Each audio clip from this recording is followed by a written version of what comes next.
Good morning, everyone. This is a great turnout. I'm so happy to see that so many have decided to join us this morning, so that's fantastic. And I also will promise you that we have a great panel, so you will have a good experience, and I hope that we could have a good interaction of questions and answers and discussions afterwards. My name is Atle Solberg. I am head of a technical secretariat of something called Platform on Disaster Displacement. And that is a state-led initiative currently under the leadership of Germany and Bangladesh that seeks to strengthen the protection of people that are displaced in the context of disaster and adverse effect of climate change. The Platform on Disaster Displacement is a follow-up to the Nansen initiative, which developed a protection agenda for the protection of people displaced in the context of disasters and climate change, and that was endorsed by 109 states in 2015. But this event is not about me or the Platform on Disaster Displacement. It is about people that are uprooted by climate change. So the title today is Uprooted by Climate Change, Responding to the Growing Risk of Displacement. Some background information. Forced displacement related to disaster and adverse effect of climate change is a reality and one of the biggest challenges facing states, communities, and civil society organizations in the 21st century. According to the Norwegian Refugee Council Internal Displacement Monitoring Center, IDMC, sudden onset disasters displace an average of 25 million people a year. That is the same as someone being forced to flee their home every second. At the same time, rising sea level, drought, and other slow onset processes related to the adverse effect of climate change are eroding people's land, livelihoods, and security, and magnifying existing vulnerabilities. More worrisome is that climate change is projected to increase the displacement of people through heightened risk from extreme weather and slow onset events, particularly in developing countries and in the future. So this side event is to get a better understanding of some of the dynamics of human mobility in some of the most vulnerable areas in the world. But we will also like to have some policy input or thinking a bit forward. And there are particularly two global policy processes that are very important at the moment. One is the so-called Task Force on Displacement, under the Warsaw International Mechanism for Loss and Damage related to the adverse effect of climate change. This task force was tasked to develop recommendations to avert, minimize, and address displacement related to the adverse effect of climate change by the next Conference of Parties. So the task force have another 12 months to develop their recommendations. So there is an expectation that in this side event we can think of some of the recommendations that can be formulated or recommended to this task force that operates under the Warsaw International Mechanism. And then there is another global process extremely important for the issue of human mobility in the context of diverse effect of climate change. And that is the Global Compact on Migration. There is currently a process to consult on the Global Compact on safe, orderly, and regular migration. And this consultative process ends with this year. And next year, 1st of January 2018, states will start to negotiate a compact on how to govern international migration. And it will be of utmost importance that the issue of climate change as a driver of human mobility is included in that global compact, and when states start to negotiate it next year. So I invite everyone to think also how to include the issue of climate change and human mobility into that compact. So with that introduction, setting the stage, I will now introduce the speakers one by one. I have given them around 7 to 8 minutes each, and we really hope that by the end of the presentation we can have a dialogue with the room. So first to go, I'm very happy to introduce Mr. Simon Bradshaw. He's a climate change advisor with OXFAM International. So Simon, the floor is yours. Many thanks, Atle. Good morning, everyone. Thank you very much for joining us. And I'd like to say a special welcome to our Pacific friends who are here, and to thank you for all your action and leadership and inspiration over the past days. This really is the Pacific COP. Well, look, to be forced from one's land and home surely epitomizes the human cost and grave injustice of climate change. As we all know, climate change is increasing the risk of extreme weather disasters. From the devastating Atlantic hurricane season to catastrophic flooding across South Asia already in 2017, we've already seen some devastating reminders of this growing reality and what's at stake.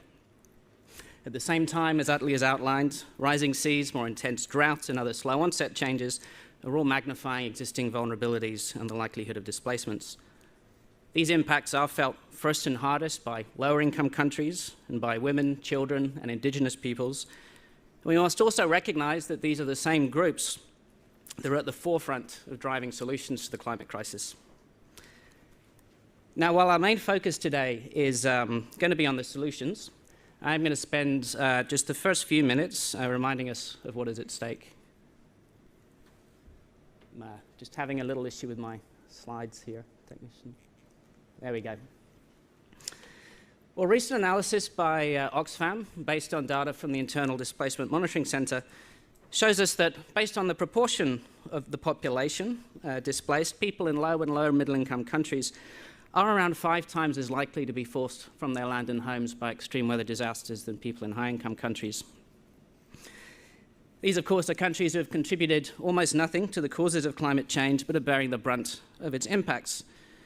And while not all this displacement can be attributed to climate change, there's no question that without stronger action, this trend of increasing displacement from extreme weather disasters will get worse. And while this comparison here is itself striking, it almost certainly understates the disproportionate impact of weather and climate-related events on the world's most vulnerable communities, as these figures do not include those displaced by drought, sea level rise, and other slow onset changes. But of course, we do need to look at more than just these numbers and focus on the lived experiences and stories of those forced to move or facing the risk of displacement in future. I will only say a little about Kiribati because we have the honor of His Excellency Anoti Tong, the former president, here to talk to us in a moment.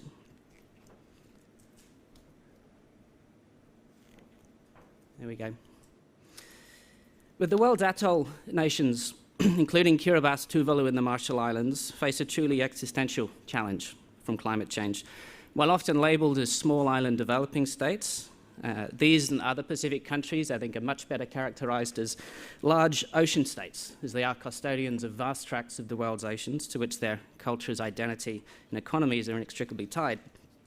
This photo here was taken earlier this year at Tabunkanako village on Abiang Atoll in Kiribati. Until just a few years ago, this land was used to grow bananas, taro, and other food crops, and it's now regularly inundated at high tide. Almost the entire area of Kiribati, including the whole of the main population centre of South Tarawa, lies less than 3 meters above sea level. So rising seas, increased wave heights, high storm surges are inundating the land on which communities depend for food and contaminating the thin groundwater lens. And these threats are, of course, compounded by shifting rainfall patterns, ocean acidification, and other impacts of climate change. Now, while the Kiribati is squarely focused on adapting to the impacts of these new realities and minimizing the risk of displacement, even conservative projections for sea level rise over the course of this century would, of course, see Kiribati lose a large amount of its land area. So I think this first example really highlights, more than anything, the need for stronger international action to minimize the impacts of climate change, to rein in carbon pollution in line with limiting warming to 1.5 degrees, to make the swiftest possible transition away from fossil fuels, leaving coal in the ground. At the same time, of course, it demands greater support to vulnerable communities with adapting to the impacts that can no longer be avoided. And while recognizing relocation as an option of last resort, ensuring that people who are forced to move are able to do so safely and with dignity in a guaranteed statehood and sovereignty over their land and sea. I'll look at just one more example, which is from the Torres Strait Islands in the far north of Australia. Lying between Australia and Papua New Guinea, this archipelago of nearly 300 islands is home to around 4,000 indigenous Torres Strait Islanders, again with a unique history, language and culture and a deep ancestral connection to the land and sea. The situation facing the Torres Strait Islands epitomizes the unequal impact of climate change and displacement on indigenous peoples. Again, Torres Strait Islanders have contributed almost nothing to the causes of climate change, but are truly on the front lines of the climate crisis. The islands face a combination of severe threats, including coastal erosion and inundation from rising seas and changes to the critical marine ecosystems on which their livelihoods depend. Already, some villages have been forced to relocate. Erosion and inundation threatens not only homes and infrastructure, but also land that is intrinsic to islanders' cultural identity. So as elsewhere, understanding the impact of displacement in the Torres Strait Islands means recognizing not only these acute threats to livelihoods and security, but also, above all, the profound impacts of a community being severed from its ancestral land and sea. All right, so if we now move to how we feel we should be responding to these challenges, these growing realities. First and foremost, as I think we'd all agree, we need to be thinking in terms of minimizing displacement. Relocation will always be an option of last resort. Almost no one wants to leave their home. Needless to say, this means drastically strengthening action towards limiting warming to 1.5 degrees. It means no new coal. It means listening to those on the front lines of the climate crisis, including our courageous Pacific Island nations, and following their lead. It also means, as mentioned before, increasing support for climate change adaptation and resilience building. Now, increasing the overall scale of funds flowing globally is, of course, paramount, but it's also about increasing the accessibility of support and ensuring that support is flowing to communities who need it most. Secondly, we need to strengthen rights and protections for people on the move in the context of climate change, both those displaced internally, who make up the majority of people displaced in the context of climate change, but also those who may be forced to move across borders. As Atle has already mentioned, the negotiation of 2 new global compacts, one on migration, one on refugees, by September 2018, offers a critical opportunity to be strengthening rights and protections options for people forced to move due to events linked to climate change, and I'll perhaps come back to that more a bit in the Q&A. But among other things, OXFAM and many others are pushing for the Global Compact on Migration to include a process that will develop a protection and reception strategy for people forced to move across borders by climate change, building on existing initiatives, including the Nansen Initiative. Thirdly, while recognizing that relocation is an option of last resort, we must look at practical measures that ensure viable options for people who may be forced to move in future due to climate change are able to do so safely, with dignity, and on their own terms. Now, much of this will come down to initiatives at the regional level. One significant recent example, which many of us will have seen, is a proposal from the New Zealand government to create a special visa category for people at risk of displacement linked to climate change, which is perhaps something we'll discuss. And I only hope that my own country of Australia will at some point show some of that same initiative and solidarity. Fourthly, and of particular relevance to negotiations at this particular COP, we need to make real progress on mobilising finance to address loss and damage from climate change, including displacement. OXFAM is proposing that the new work plan of the Warsaw International Mechanism, for those of us who are following this part of negotiations closely, that include a 2-year process to develop a range of instruments which can generate additional finance beyond that already promised for adaptation and mitigation, including through innovative and fair sources such as a fossil fuel levy and other means. So to conclude, facing up to the growing reality of displacement linked to climate change, above all demands solidarity and compassion from the international community, especially from rich developed countries that bear the historical responsibility for climate change. It requires collaborative action from all actors, full recognition of the impacts of displacement, and a commitment to upholding the rights and dignity of those on the front lines of the climate crisis. I will leave it there and look forward to the Q&A.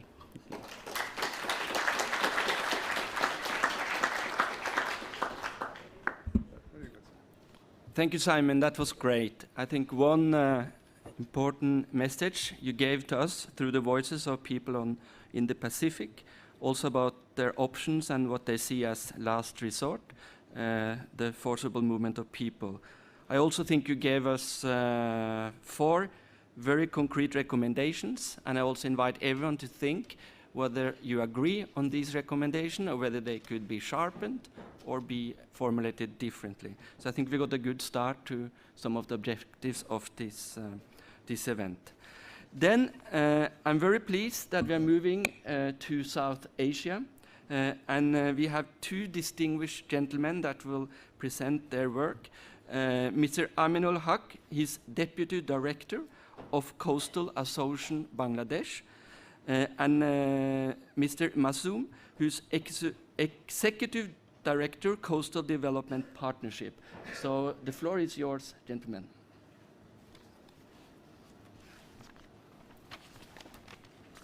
Thank you, moderator, and good morning, ladies and gentlemen, and distinguished guests. You have already seen and experienced the global scenario of the displacement and migration in regard of climate change. But now we are sharing the country experience of our southern perspective, especially for Bangladesh. First, we want to say that Bangladesh is a very most vulnerable country in case of climate change, and if you look to the global ranking of climatic threat, Bangladesh is the number 3 or 4 in the ranking on the vulnerability in climate change. Even if we look to the population, Bangladesh is also highly high density of population, because there is 1,100 people are living per square kilometer liver. Even you look to our coastal area, there are more than 5 to 60 million people are living in the coastal area. Those are mostly vulnerable due to sea level rise and other slow and sudden onset event. If we look to the historical perspective and not go for very last year, if we go look for last 10 or 10 years, there are millions of people displaced due to the sudden onset event, like Cyclone Sidor, Cyclone Aila, and Cyclone Mora. This has displaced a million of people. So this is the current scenario of Bangladesh due to climate change and displacement. In that case, in the recent year, IDMC has made a study, and you have shown the report. There's every year 1.2 million people have been displaced due to the climatic event, especially sudden and slow onset event. And among these people, 10 to 15% people not able to get back their home due to restructuring on rehabilitation process lacking by the government initiative. Because if people once displaced, they first need to food, shelter, and rehabilitation. But government not able to do this properly, and that's why 10 to 15% people are unable to back to their home. So this is a big problem for country, and if you know, Bangladesh is the distinctive distinctive nature, because it has a long land scarcity, because if people are displaced, there is no scope to manage the land for rehabilitation. There is no scope to manage the other infrastructure facilities for rehabilitation of the people. So people are getting shelter in the nearby town, and they are living with the very hardship, and this impact the poverty increase in the Bangladesh. So we think that apart, if due to the climate displacement and due to other issues, Bangladesh have to invest more finance in the Disaster Management Act. That is undermine the current undermine government ongoing development effort. So this is the problem of the displacement. So if we look at analysis the country policy. Government has don't have any internal displacement policy. That's why they are not able to manage how to displace. So this is in case of Bangladesh. So Bangladesh, we think Bangladesh is not able to manage the internal displacement for country itself due to has financial inability, due to have land scarcity. So I think it should be considered as a global cooperation, because while people displace, they are not only moving the internally, some people are also moving the cross border. So it's needed to address in globally, and I think so. In the COP negotiation process, there is a task force already developed for displacement. But I think this is not clear what task force will do, because if we look to the performance of this Warsaw International Mechanism, it is come at a very slow paces, and last 3 or 4 years there is no progress on the issues. Because internal displacement, it has included the loss and damage issues. But I think if we will not get any expedite, especially to finance and how to make the support to the poor and vulnerable countries, people will suffer more in future. And this impact will looming large in case of Bangladesh, even India and other Southern country, which is create and increase the poverty in their region. So I think COP, we are here in COP, and there is also discussion under Warsaw International Mechanism, and where they have a task force will plan for next 5 years what we'll do. So I think must internal cross-border, if you want to manage the internally, that means if you manage in the country, so government must be supported by the developed countries, and even in case of cross-border, it will should identify a mechanism how to cross-border internal displacement will be managed, like the refugees, those are conflict, and they are getting support from the other countries, which internal displacement people are not getting like this support. Thank you very much.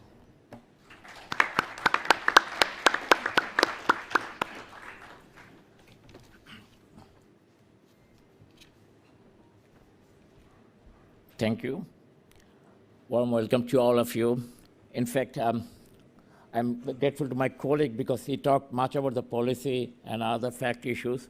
But I really would like to show you, like by telling my own story, that how really people affects from this uprooted by climate change, and how displacement really hampers.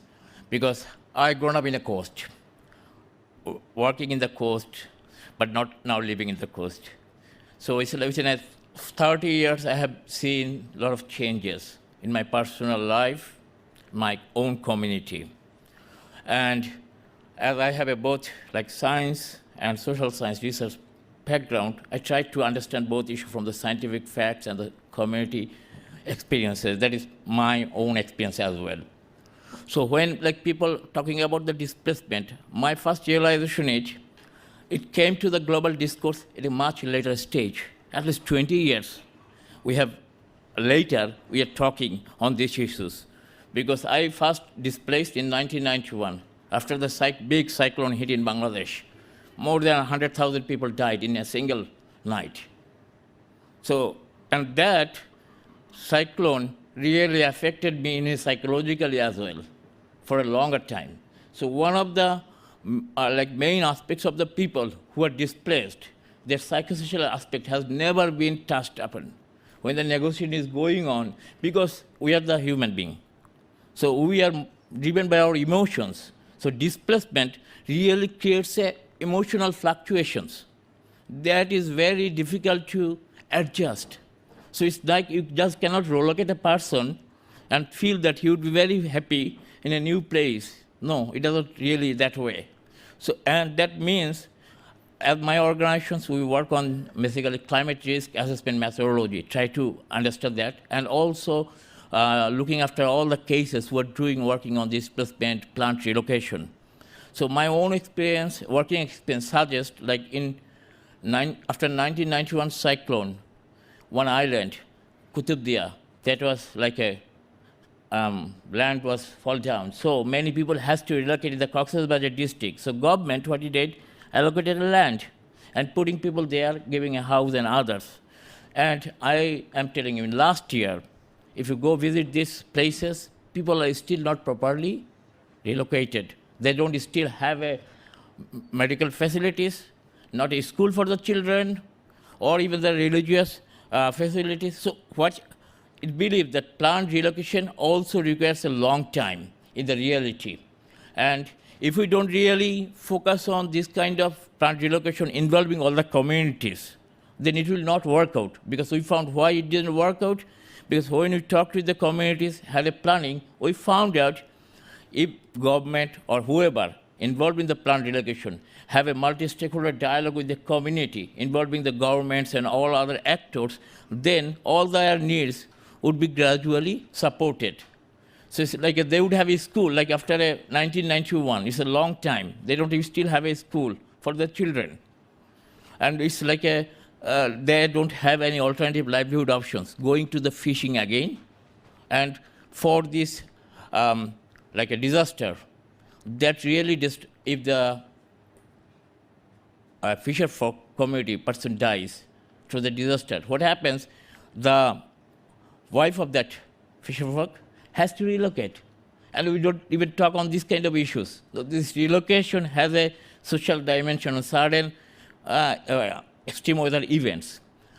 I would like to highlight another point, because Bangladesh sea level is rising 14 millimeter per year. So that means in a 10-year decade is 14 centimeter.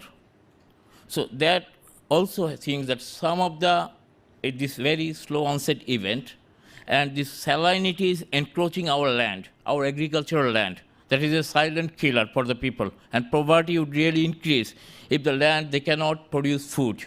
The farmers cannot use that land. And that is happening. So we were expecting within 3 decades, 42 centimeter sea level rise, Sundarban would be devastatingly impacted. And 3 million people depends only on a single forest. So where these people will go? They have to relocate or displaced in some other places. So all these thoughts, if we don't really count, and just like I feel that in the COP negotiation, these dimensions are not really much talked about. We talk a lot of nice things, because I have been involved in this process since 2007. So I have seen the COP negotiations, and I found the missing link is people's concern is not properly highlighted. And displacement is a people's issue. It is just not a policy. It's not a paper, how you have in rule book, how you write down, how you relocate the people. So you have to see the people's issue in a holistic way, not just a kind of some sort of support. And that support should be, people should be the center, like what kind of support they need. So whatever international mechanism, my urge is, like they should talk with the local community first. Whether the international mechanism we are proposing, the country has the capacity, the local community also has the capacity to absorb that. Because if we cannot deliver or they cannot absorb, then we will just deliver. They will not have the ownership of the process. So we believe that this debate, because human mobility people also have a voice, have their own decision, where they would go, how they would have their life, like to relocate. So these kind of things, if they don't have ownership, then all the programs might not really work well. So I found that these many critical dimensions are not really much talked about. And in future, I hope that, especially in the events, we would have a much more even community voices or even speakers. That would be much better, because I am talking as a community person, not as an activist or a climate change person. So I believe in other countries, we should also have the same experiences. Okay, Bangladesh already has a lot of success maybe in this relocation or understanding it, but we found we are in a threshold. Like we cannot really go much beyond, because already salinity is encroaching and sea level is rising. So this is a country of a highly densely populated country. What will happen?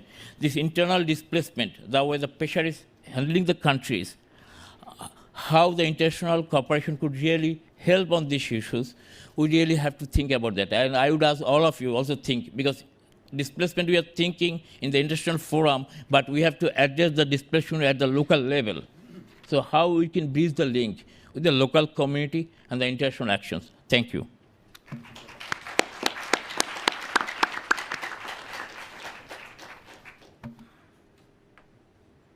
Thank you so much, Mr. Mazoum. That was very good and a crystal clear message. People's concerns are not sufficiently highlighted in policies and approaches. Multi-stakeholder consultation, voice, face, ownership, key messages. So thank you so much for that, and also to Aminul Haq and your intervention before that. That leaves me to the next speaker, Mrs. Nina Birkeland. She is a senior advisor at the Norwegian Refugee Council Internal Displacement Monitoring Center.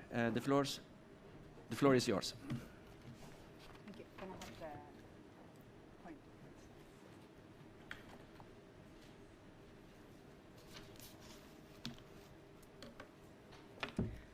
Thank you, Atle, and thank you everyone for joining this event today. It's, as several others said, it's really encouraging to see so many people. I see some faces that we also saw in Marrakesh a year ago, and many of us then talked about displacement and human mobility being the human face of climate change. And I think some of the stories we already heard, that's very, very clear. As a representative from the Norwegian Refugee Council and Internal Displacement Monitoring Center, I will talk a little bit about numbers of people, but just to kind of give a basis for talking about people and future risks of displacement, etc. And one thing that Atle Solberg mentioned in his introduction is this task force on displacement that has been established under the decisions from Paris. And for that one, I will also come back to that in the end of my presentation, but on that task force, civil society is represented through us, but of course one organization can't say everything, so we really need to build a network of many. And also on that task force, it's an opening that experts and people with experience can be called upon to contribute. So it's not just those members who are formally on the task force. But I'll come back to that later. But so as I speak, you also try to think, how can we all help to influence that task force to be as good as possible? I think many of you know, but I'll just go through it quickly to make sure that everyone knows about it. But in Paris, it was established a task force on displacement to prevent and avert displacement. It's put under loss and damage under the Warsaw International Mechanism. Its work started this year. A terms of reference has been agreed, and members. As I said, you have experts, you have parties, you have several from UN organizations, and you also have civil society, and at the moment that's represented through us. There's been developed a work plan, and all of this you find on the website. I won't spend time going through that, but you can really see where you could potentially contribute. And this task force will present recommendations both to the WIM ExCom, but also at the latest by COP24 in Warsaw next year, deliver its results.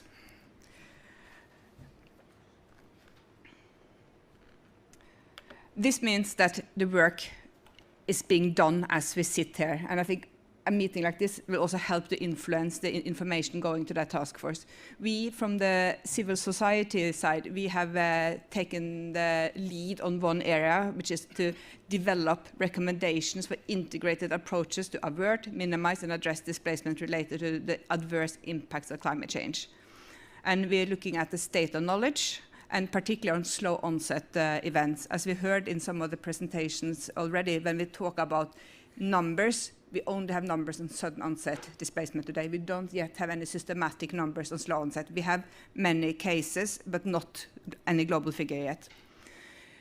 We also want to work on how to produce this information, so on data sources, methodologies, etc., and come up with a global baseline on climate-related disaster displacement risk. So not just what happened in the past, but what is the future.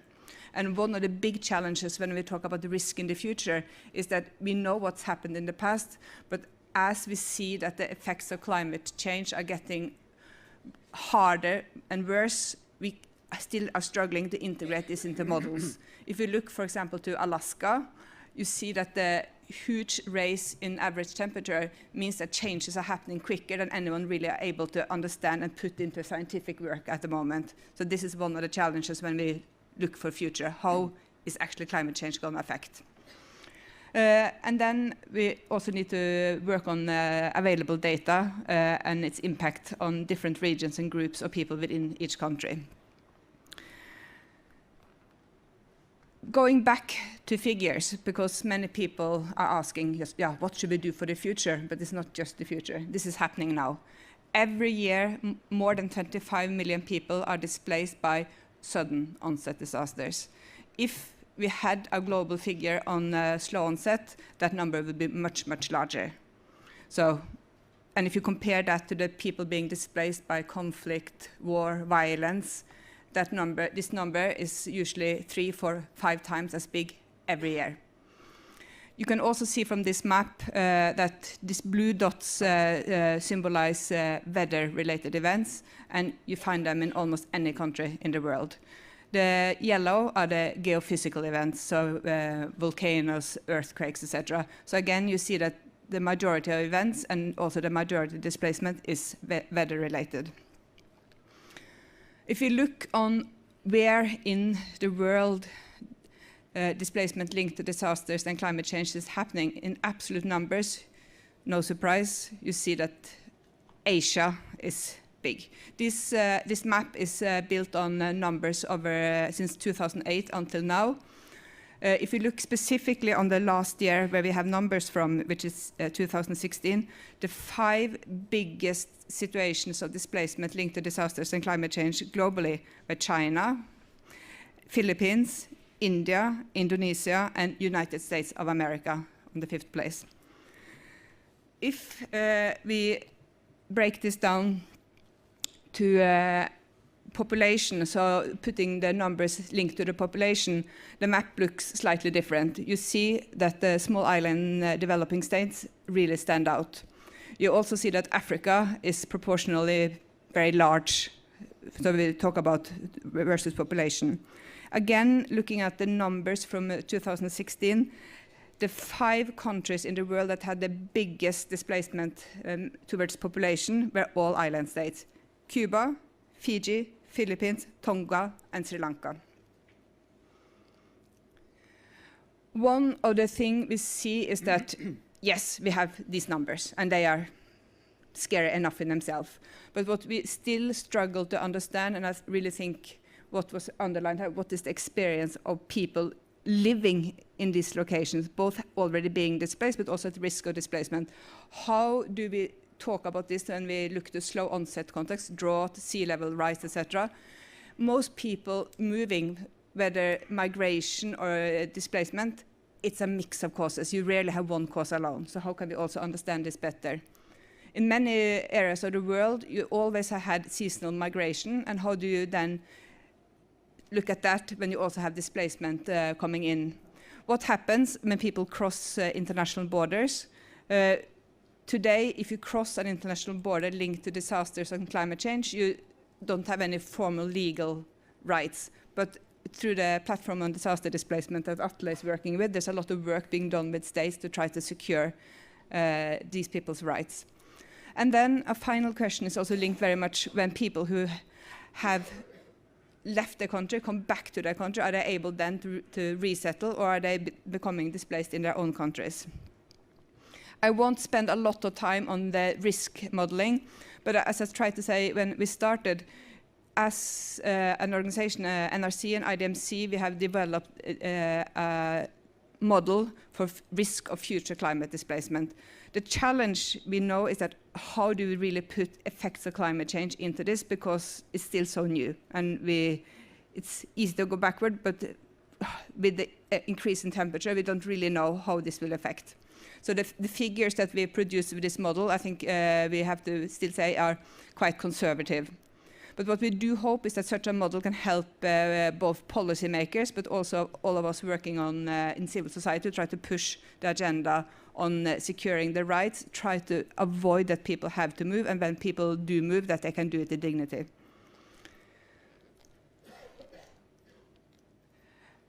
When we talk on risk of future displacement, we look at the risk, and this is the estimated number that is likely to be displaced. And this is combined by what is the vulnerability of the people in the area, the exposure, so where people live, and then the natural hazards.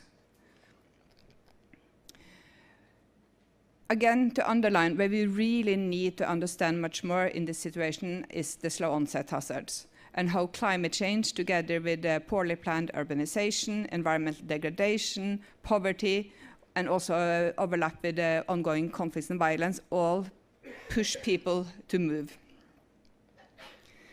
I'll go back to this task force because, as I said, this task force has started to work. It will present its findings by the next COP, and we need the experience of people, the thinking, the knowledge, and what everyone wants out of it into the task force.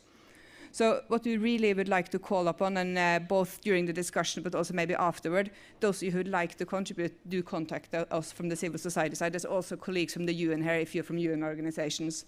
But first of all, in the next few months, until the end of February next year, we will do a scoping exercise on what do we really know on disaster displacement, climate displacement. There will be various consultation processes from March to June next year. So again, those who are interested in being part of this, let us know. And finally, then we will come up with recommendations that we bring to the next COP. So yeah, just to call up everyone, this is a chance to get involved, and please let us be as broad and global as possible and as local as possible. Thank you.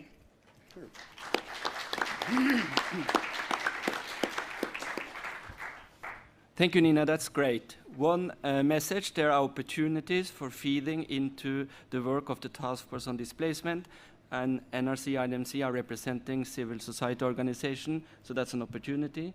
And also the important work NRC and IDMC is doing to gather better evidence and modeling. I think that's great. We are likely to have another speaker from the UNFCCC Secretariat, but I cannot see her. Or am I missing her? So I just suggest we proceed with the program. I'm looking at the organizers. Putting organizer hat on, Coco Warner has said she would come, but she's in the negotiation on indigenous people's issues that are supposed to finish 15 minutes ago, and she needs to physically move from Bula down here. So I think we'll see her, but she might even just join us as we start the discussion, but I think that's okay. Thank you, Nina. So then, maybe not last, but definitively not least, I'm so pleased to introduce the next speaker. And I don't think he needs any introduction. His Excellency, Mr. Anote Tong, former president of Kiribati. And he has been a champion on climate change action issues and a very strong voice of the Pacific. And we feel very honored to have you with us today. The floor is yours. Yeah.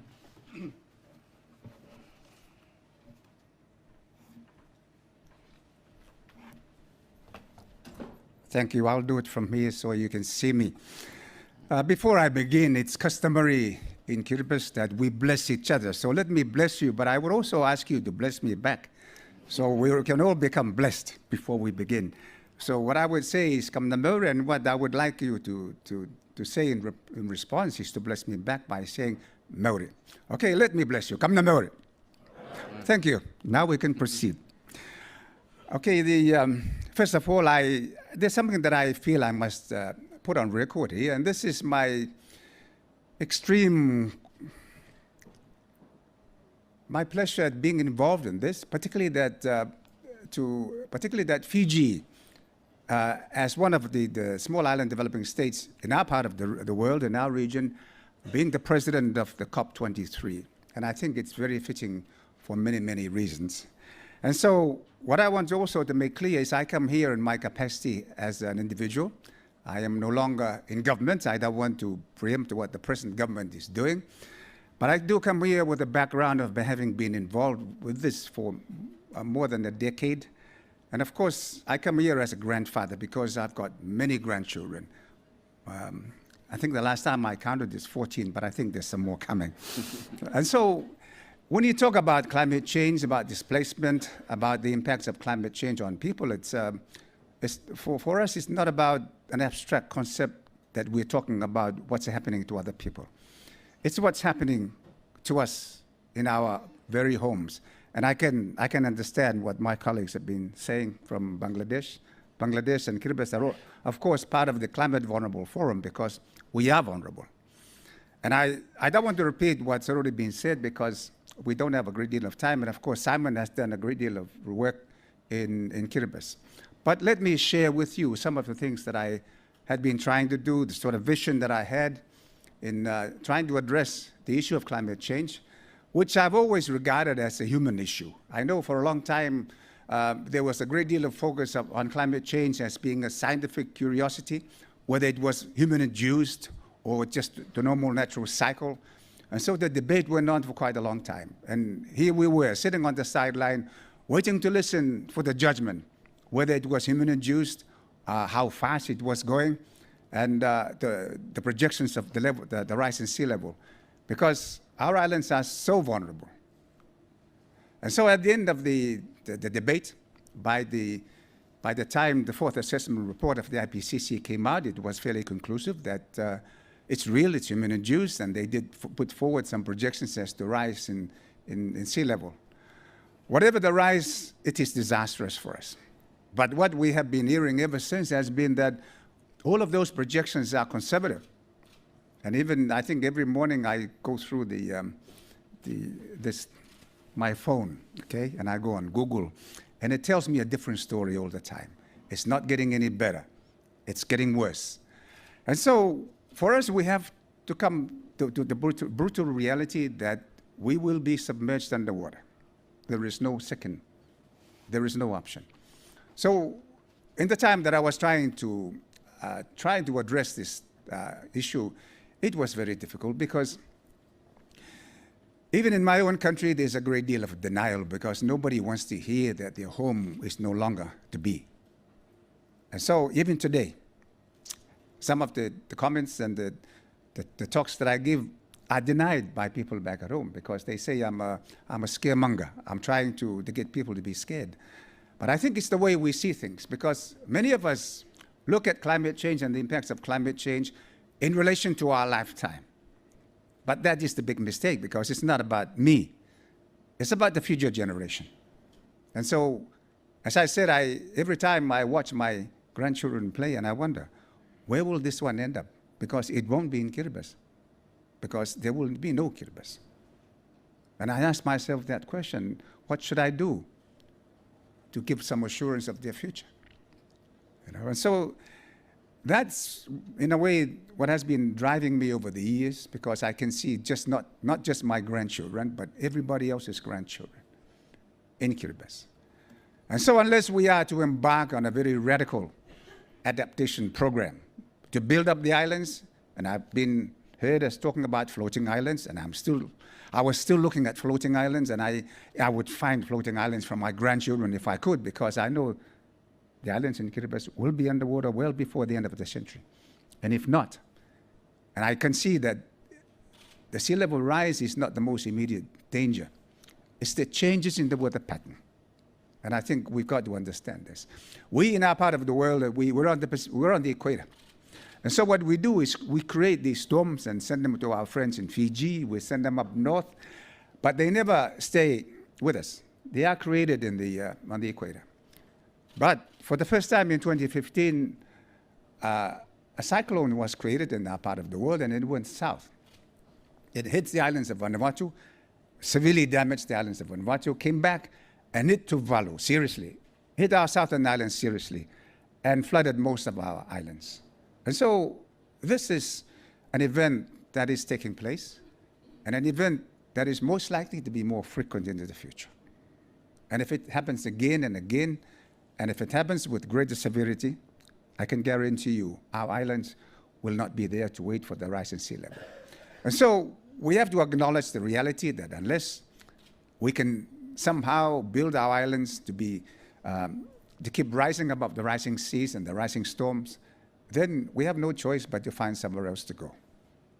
And I think that is the reality that many of our own people deny, refuse to accept. But we have got to be practical in all of this. And so the question you would ask, and I've been asked, I was asked yesterday in an event that I spoke at, is all of this that's going on, the Paris Agreement, the Marrakesh, what we're here doing in Bonn, is it addressing your problem? And the frank answer is no. Because we're still talking about cutting emissions. We're still talking about limiting rise in global temperatures. But I tell you, even if there is no more emissions, we cut zero emissions. Every country here cuts emission to zero. Our islands will still go underwater. So we're not speculating as to what options are for us, whether, what we can do with the emissions. It's about us trying to find a way to survive what is certainly coming. And so this is what we have to confront. In the period that I was in office, in all my madness trying to address this, and it came to me that if we cannot, and I don't think we could ever generate the resources to be able to raise all of the islands. So perhaps we would have to contend in order to survive as a nation into the future, to remain as a people with our own identity, our own unique culture. We have to find somewhere, we have to build a place where we can continue to be. But the rest of us cannot always, but the entire population, I don't believe, can stay there. Because so far there's been no international commitment to say, oh, we see a problem there in Tuvalu, in Kiribati, in the Marshall Islands, in the Maldives, in Bangladesh. This is the solution. That is the reality of what we are doing. We come up with a lot of discussions, a lot of planning, but we need that concrete outcome that people coming out of here from Kiribati, from Tuvalu, from the Marshall Islands, from Maldives, they can come back and say, come on, here's the package for you, my grandchild. It's the package to ensure that you have a future. And so this is the challenge that I keep raising in these discussions.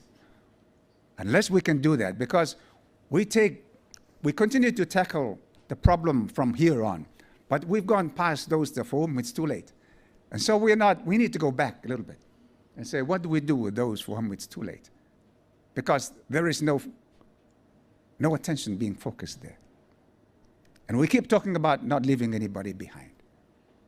So that is the challenge. Let me now share with you the crazy ideas that I've been coming up with. Okay, what do we do? The responses that I thought about was that we could build up maybe a couple of islands where we could put our people. It has to be engineering designed in such a way that it can continue to remain and be raised above the rising seas and so on. But the reality is many of our people will have to migrate. And so the one word that hit me when there was discussion of displacement of people due to climate change was climate refugees. And I said, no. No climate refugees.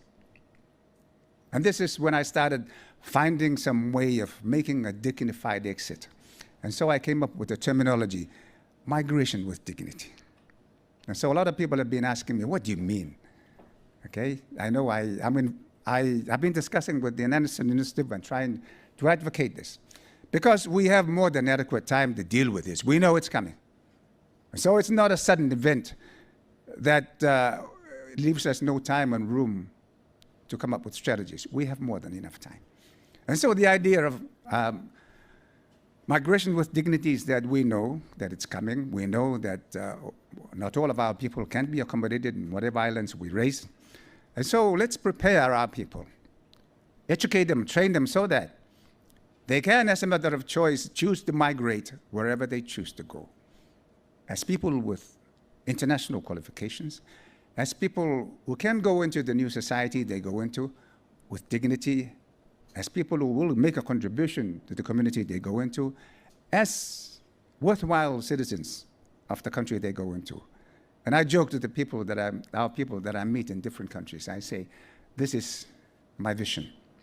And I'd love to see one of you one day go into the parliament of this country, and I'd love to see one day to see one of you become prime minister in this country. That is my definition of migration with dignity. We have seen what's happening in Europe with the migration of people. And I met some people from Germany. Germany, I understand, is one of the most accommodating countries. And I applaud that, because I can see ourselves reaching that stage one day, and I'm wondering what will happen. How will people respond? And so I applaud that. But I met some of these people on a cruise I went on in December last year. It's mostly Germans. And I asked them, how do you feel about all of this happening? Aren't you feeling stressed? And of course, the reality, yes, everybody's feeling stressed. And it's for a simple reason. If you get a bit of dose of something, it's nice. If you get too much of it, it becomes bad for your health, okay?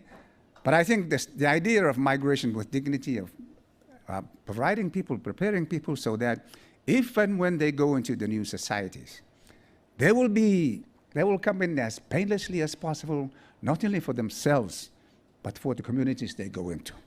We talk about aging populations in Japan, and my response is very simple. Aging population in other developed countries. Come on. We will marry your people so that we can provide them. Come on. Seriously. It's happening already. Okay, I will invite one of our young ladies from Kiribati. Now, this young lady is Australian, but she's also Kiribati, okay? And this is the kind of integration that I'm talking about. Painless, maybe beautiful integration of people, And this is it. This is migration with dignity. And I hope one day you'll become Prime Minister of Australia. But I am serious. This is the way I see things happening. And I think we've got to acknowledge the reality that it's coming and begin to prepare ourselves rather than to continue to deny it and hope that it will not happen, because there is no way it's not going to happen. And so the best way to deal with it is to acknowledge it and deal with it. So I am inviting people to do that. I also want to make a point here, because, and this is why I applaud Fiji for taking the presidency of the COP. Because in all of my advocacy over the years and all over the world and the conferences that I've attended, I've always challenged people, because climate change is the biggest challenge to humanity, because it challenges our human values. Because of the very question, the point that there will come a time when people will be looking for somewhere to go. And there's going to be the challenge for people with the capacity to receive these people to make the decision whether to welcome them or push them out. When I talk about this, there's a vision that comes to me quite often. And I remember not because I like Leonardo DiCaprio, but I always remember the movie, The Titanic, okay? And I remember in the Titanic when it sunk, and there was these lifeboats, and there were people in these lifeboats, and there were people in the water. And the question is, there were people wanting to get on the lifeboat. And we will be the people trying to get on the lifeboat. The question is, will you drag us onto the lifeboat, or would you push us away so that we don't clutter your space? That is the challenge. And so this is what I'm talking about, and I think this is the challenge. We are, as human beings, we've got the greatest capacity to be innovative. And much of our innovation has damaged this planet. Let's use our innovation in a positive way and look for innovative solutions to address this human problem. It's not impossible. We just have to set our minds to it and rise to the challenge. One thing that I want to say about Fiji is thank you, Fiji, again. I acknowledge Fiji in the Paris discussion when I spoke, because Fiji has been the only country that's come forward to say, yes, Kiribati and Tuvalu, if and when you have no place to go because of climate change, Fiji would welcome you. Thank you, Fiji. Thank you, ladies and gentlemen.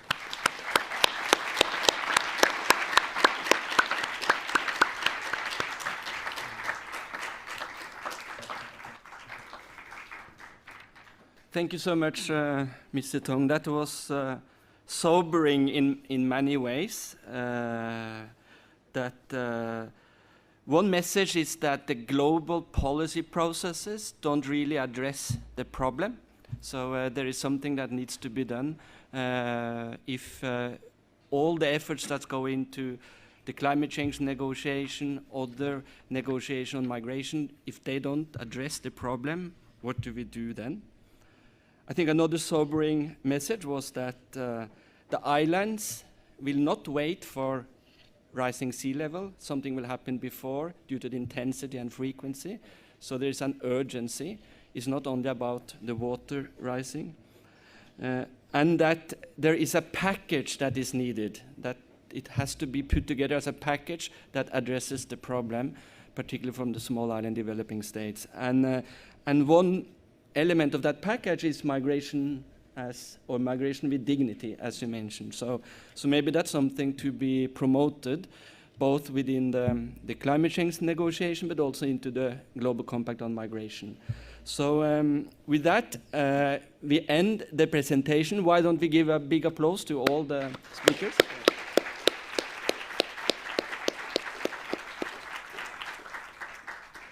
I have a very practical announcement. You should have been given a questionnaire when you enter the room. So I call upon all of you to look at the questionnaire and fill it in. It's by the organizer of the COP, and you can hand it in when you are exiting the room. This leaves us with about 25 minutes. So now it's an opportunity to ask questions, put our speakers on the spot, propose solutions, or reflect on what has been said. I kindly ask you to raise your hand, and I'll try to follow the chronology. And also, please present yourself very clearly, who you are and who you represent. So there's a gentleman with glasses. Hi, my name is Dane Ratliff. I'm a senior fellow with the Center for International Sustainable Development Law at McGill University. And we're going to be putting on a conference next year with Yale University Macmillan Center, on which focuses on refugees and climate-induced displacement. I liked His Excellency's qualification of that as climate migrants, but that is one of the issues. And so I had a question, mostly I'd pose that Simon and Nina. In order for us to best develop our work so that it does feed into the task force on displacement's own work and also on the Global Compact for Migration, you mentioned strengthening the existing mechanisms that exist internationally. If Simon and Nina could talk a little bit about what that would mean in practical terms, that might be helpful for us to develop the conference. And then the second thing is in terms of the timing. We know that the Task Force on Displacement is producing work that will be presented in March. We were thinking a pre-conference high level in February, and then another one in May, so that that could figure into the June results of the Global Compact. So if you could talk a little bit about practically how, as legal academics, we might most make an impact in terms of supporting the work that's already being done by the task force. And if you don't mind, I'll record your answers for my colleagues who couldn't be here. Thank you. Thank you. I suggest we collect a few questions or comments. There is a gentleman in the front, and then a gentleman with in the middle. Yes, please.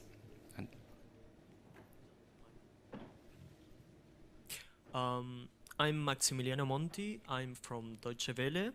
I'm making a practicum, and I'm from Argentina. I have 3 questions, one for Mr. Bradshaw, one for Mrs. Birkeland, and one for Mr. Tong. And the first one is for Mr. Bradshaw.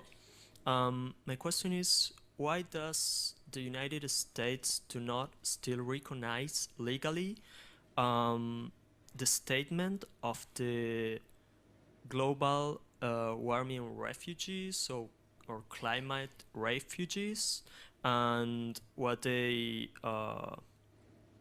did up to now is to make some kind of supports at the Paris Agreement, but not far away. And for Mrs. Birkeland, you said that the people that have to left their places due to weather phenomena like flus have no formal legal rights, but they, at the same way, the war refugees do have rights. My question is, isn't that unfair that some people seems to have more legal rights than others for the United Nations? And my last question for Mr. Tong is, you said that you wouldn't be graceful to call them climate refugees, but migration with dignity. My question is, what do you know, and what do these concepts mean for the Caribbean islands that are facing this problem as well as the islands of the Pacific? Thank you. Thank you. We take two questions. The gentleman in the middle with the blue sweater, and then the lady in front from Kiribati, Australia, right? Thank you very much. My name is Luke Potter with the Palau delegation. Just two questions. I guess the first one is on the Women Task Force, and please correct me if I'm wrong with this, but is my understanding that this task force essentially has a sunset clause? This issue is not going to go away. Is there any momentum to create this as a permanent body? Secondly is a question on implementation. And we know that there's a lot of interesting, exciting things happening on the international sphere, human mobility in the Sendai framework, and we know of the creation of the Women Task Force on Displacement. But as all panel members have discussed today, there's this issue of supporting the communities that are affected by this. So are there any processes in place that can help Pacific SIDS, or I guess SIDS in general, who might lack the capacity, not the want, not that they can't do this, but just that the government might be smaller, overstretched, to maybe implement these processes that are occurring on the international sphere? You know, guiding the international frameworks towards implementation, perhaps guiding governments on how their policies can be adapted or modelled into their own national and local policies. Thank you very much. And then the lady. And then we go back to the panel, and we can have a last round of questions after that. Hello, everyone. My name is Reese Masita. I'm based in Melbourne, but I grew up in Kiribati, and I'm the current president of the Melbourne Kiribati Group. So my question is for His Excellency Yanatitong. My big curiosity is as how soon, I guess, the Kiribati people need to look at migration options, and how well prepared he feels that the current government is in order to address this. I imagine that this is a huge logistical operation to try and migrate 100,000 plus people. And I wonder if this is something that the government is seeking a lot of support in, particularly from other countries, because I imagine there's a huge amount of work that needs to be done in data collection and so on in order to I guess enact this, and that's my big curiosity. And I am leaving Australia to return to Kiribati to support some work in this, so I apologise I can't run for Prime Minister in Australia, but maybe the first female president in Kiribati.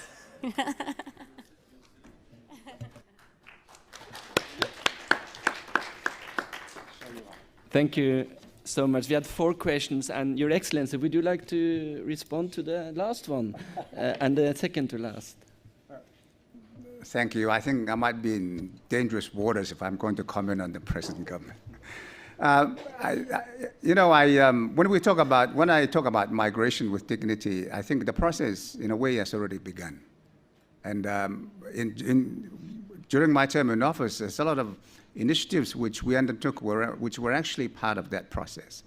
Getting our people trained with, there was an agreement with the Australian government to train our nurses in Australia to Australian standards, because I know Australia needs nurses in the rural areas, okay?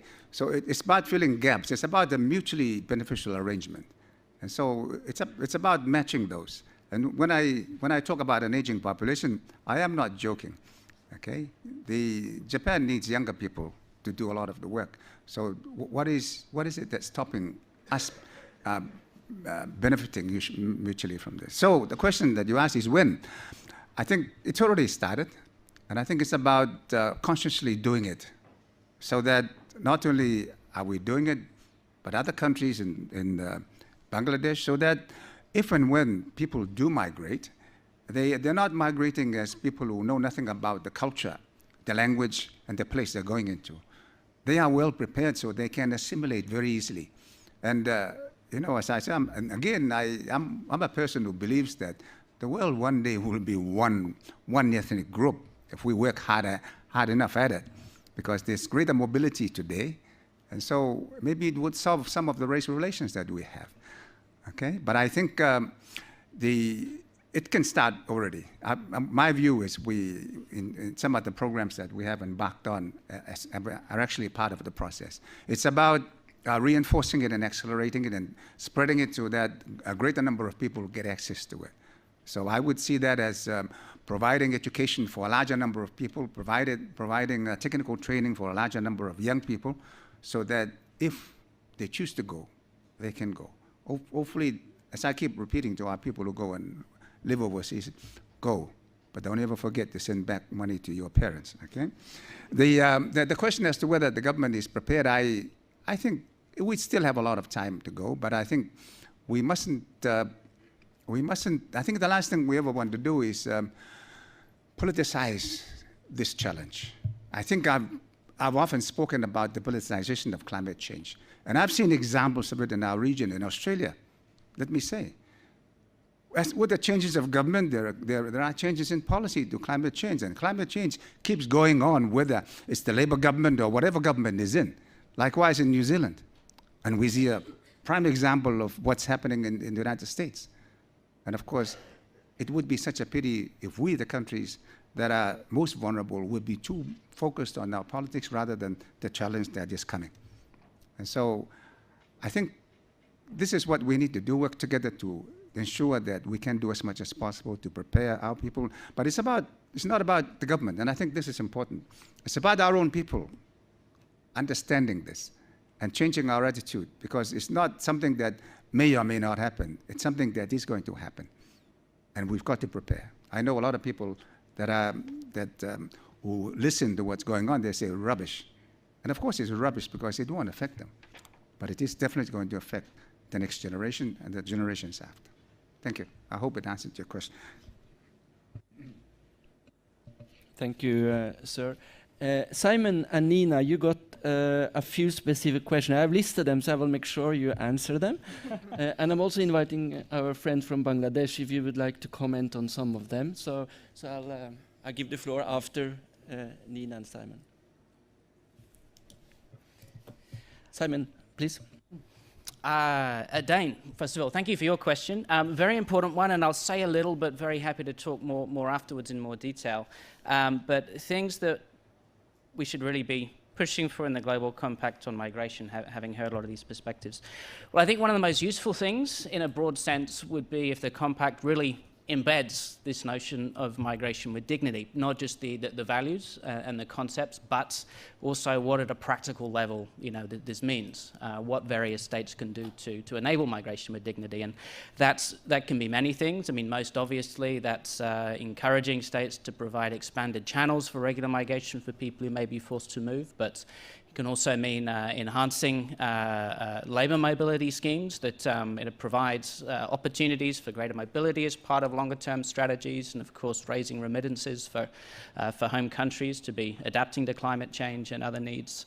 And various other options as well, clearly opportunities for education, for family reunification and so forth. So It won't be a legally binding document, but it is the critical opportunity we have now to be establishing new norms and standards and principles for addressing these challenges. So I'd say, there are many practical ways that it can support migration with dignity, but also, be setting philosophically the right approach that we should be taking, approach based on dignity and choices and long-term solutions. As I said, happy to talk a little more. Maximilian, on your first question, I don't immediately know the answer, I'm afraid. We'll have to take that one on notice, but encourage anyone to speak up if they know. What I do know, of course, is how easy it is for all of us at the moment to get deeply disparaged by the stance and activities of the US, and may I say also of Australia. And I think, as we've seen with the spirit of this COP, just how important it is to be also focusing on and championing and taking hope from those countries who are really driving for solutions, not just to climate change as a whole, but to the particular challenges we've discussed here. We'll try and get a better answer to your question, though, in due course. Atle, you have a list. Have I missed anything there, or it's just time to hand over to Nina? It is, we'll see when Nina is done whether they are ticked off. Okay. Okay, then I'll continue from there.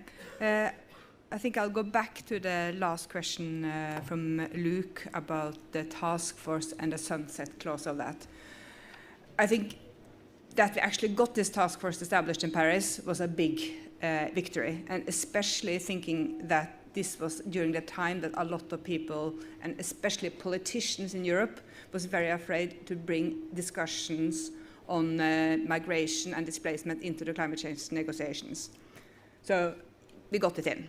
It's a 2-year one, but that doesn't mean that if this task force is doing a meaningful work, that you could ask, or we could ask, for a mandate to be extended. But I also think it's important that we not just create additional process that goes on and goes on. So we really need to see how can the task force now deliver by 1 year from now in a way that's meaningful, but also remember that within the climate change negotiations, the WIM as itself has a 5-year work plan, and in that there's different work streams. One of them is specifically on migration and displacement. So WIM is not only having the task force, but also that work stream within the 5-year work plan. Also, it has a home within loss and damage, but our issues is not only loss and damage, it's equally much adaptation and mitigation. So I think this is also how do we make sure that people who are at the risk of having to leave or leaving, how is that included in the whole climate change debate? So I think having an end now is good to push that things happen, but it doesn't necessarily mean that that's the end of the work. I think it's just the beginning of the work.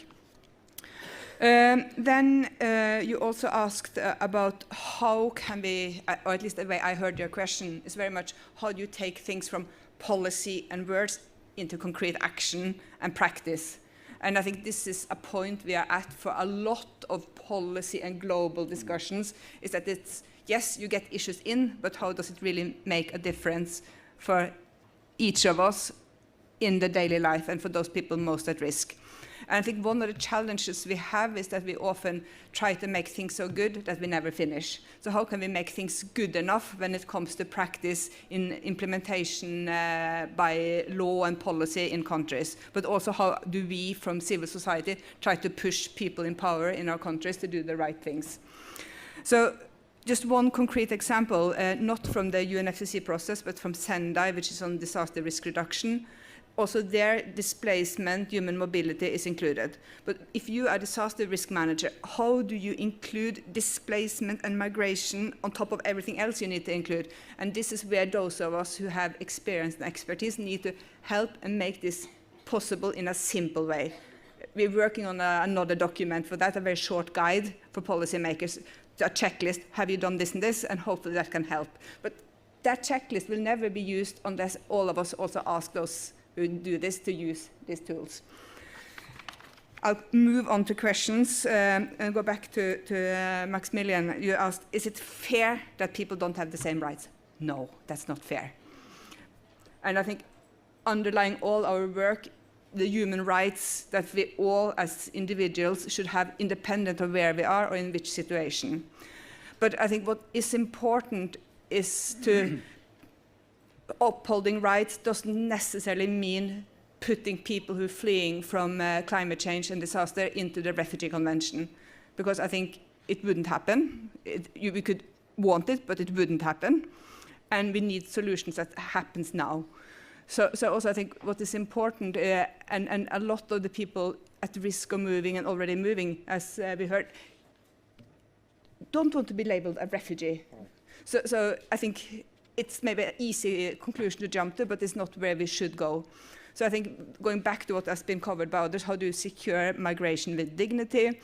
How are processes already happening? And I will actually ask Atle Solberg, who is the head of the secretariat, the coordination unit for the platform on disaster displacement, to say a few words about what they're doing, because there is things happening both on a national, regional and global level about learning from practices and seeing what can be done without necessarily coming up with a global convention tomorrow. So I think from us, no, we don't think what we often label climate refugees should go into the Refugee Convention, because we don't think it will help at all. We think it will be going backwards instead of forwards. But we should find other ways. So I'll let Atle talk about that, because he's really the expert on it. But when we talk about rights, how do we uphold this and how do we push it? And I think what is important is that I think almost in any country in the world, even those that are most negative to people coming into their countries, one thing is what politicians say, another thing is what people do when people are there in front of you. Luckily, I think most of us still would then pick people into a lifeboat and not push them away. But we need to continue both believing and pushing for that. Finally, going to the question from Dan that's going to be recorded and used when we don't do what we are saying. I think what is important is that it's fantastic that you're doing these events, because one of the things we know is that how can you use all the legal instrument, policies, etc., that's already out there that don't necessarily explicitly talk about displacement in the context of climate change, but how can you take stock of what's there, what are practices that have been used in country, between countries, etc. And again there, I think this is great that you're doing. I think the idea of having a pre-conference, a pre-paper that could feed into the process by end of February, excellent. And then there's a new moment in time when we work on selection of recommendations before June. But again, yes, task force is next COP, but the work within the UNFCCC process doesn't stop with the task force, and it's not the only place it's happening. So I think, yes, we need to focus on task force now, but don't forget that there are also other options. So a lot of the work that you will do will also, or should feed into other processes, not only UNFCCC, but also all the policy processes and practice in countries. But let's catch up after so we can have some concrete contacts. Are we getting through the list more or less? Yes. And we have 4 minutes left, so I would like to... Yes. You'd ask me a question. Yeah. I have a very simple question, response. You asked what it was that I meant with migration with dignity. I attempted to define it, but I think basically what it is it's a proactive response. You know, being a climate refugee is you're a victim. We don't want to be victims. We want to be people who are still have some degree of control over our fate. And so it's about being proactive in response to a situation that's it's not nice. Okay? What do you know about the Caribbean Islands situation? Oh, I don't know what's happening in the Caribbean islands. I know they suffer terribly. And I guess it's the kind of events that could happen in our part of the world. And the answer would be we would not know how to deal with it right now, because there is nothing in place to deal with that. So I hope, I know I didn't answer your question because I don't have an answer. Thank you. Thank you so much. And then I'd like to invite our friends from Bangladesh. Thank you. Basically, what I would like to see, that climate refugee, the term, it was a very much hot term in the 2009 Poznan, as I can recall. And I had a big fight with the Norwegian Refugee Council in Copenhagen I said I don't want to tag myself as a climate refugee. And after that, I talked with my own community people, even many people in Bangladesh. Nobody really likes the term climate refugee. And good thing is that the climate force displaced person or climate force migrant, this terminology, the way it injected in the UNFCCC process, it came from outside. And it came from the community resistance. So basically, these little things, sometimes we forgot. No, like not when we are talking with a lot of women, our loss and damage, many things, but it's a very, within 6 months, so much resistance and agreement among the North and Southern colleagues really made this in a new debate. So when this our legal colleague is telling us that you don't really feed the system, UN system always, rather try to make it better. And what is good for us, that there is a UN reform is ongoing. So it's like not the UNFCCC is the only place. So whole reform process, this rule book has to be linked to the reform, and we can really place our issues. This is the high time, but we have to be very active. And I would request everybody to contribute from your own perspective, own position, to highlight these issues. This is a people's issue, and I really like this term, this dignity, because that's why you don't like the term refugee. Thank you. Thank you so much. Do you want to say?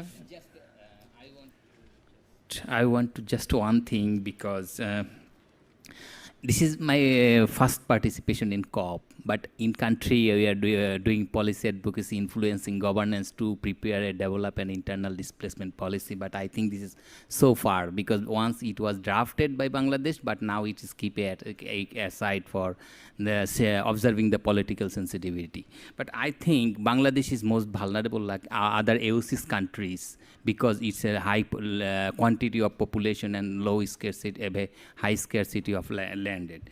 So. Internal displacement is looming large, and until it will get very less hope to solve if the whole discourse not able to connect with the political approach in the global arenas. So I think if we really want to get a hope to the internal displacement policy management internationally and internally, so it should connect in the COP negotiation through in view of political arena. Thank you very much. Thank you so much. I think this brings us to an end. We have 12 seconds left, or are we 12 seconds over time?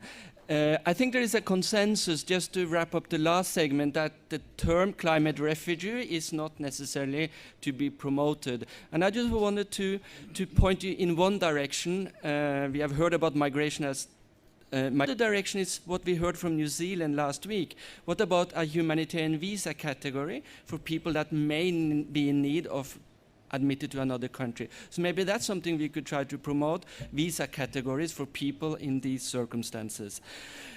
Simon has an announcement that our Pacific friends are organizing something exciting, right?